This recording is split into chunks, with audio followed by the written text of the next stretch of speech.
Swipanu leswi nga se tivekaka eka malembe lama nga hundza swi tirhise mphikizano wa Nedbank Cup ku titivisa na ku tilulamisela ku nghena eka PSL. Baroka FC na TS Galaxy hi swin'wana swa swipano swa DStv Premiership swi nga ti engela mavito eka mphikizano wa Nedbank Cup va nge se nghena eka ligi ya le henhla. Eka swipano swa vukume-ntlanu leswi a swi ri xiphemu xa ku pananisiwa ka swipano 16 swa le ka tiligi ta le hansi naswona swi ta lava ku kurisa mavito ya swona hi ku ya ekule eka mphikizano. Kambe mphikizano lowu a wu nyiki vawini mali ya nkombo wa mamiliyoni ntsena, wu tlhela wu nyika vawini xivandla eka mphikizano wa CAF Confederations Cup. Mphikizano hi ku tirhisa pfhumba ra ku lava na vatlangi vantshwa ra kiyona wu nyika vatlangi lavatsongo nkarhi wa ku voniwa hi swipano swa le henhla.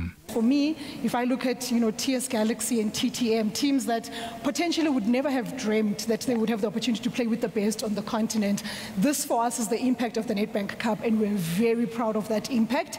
I think we're very proud of, if I think through the journey of Kiona Team Search, some of the players that have been able, Tlanga spoke about Aubrey Mudiba. He has become a football superstar, and he came from Kiona Team Search, so we're very proud of that. Royal AM bata rhurhela Cape Town City, kasi SuperSport United bata endzela Maritzburg United eDurban. Ntlangu wa Chiefs na TS Galaxy na wa Pirates na Amazulu ku nga va mitlangu leyi vaseketeri va nga langutela yona hi mahlongati.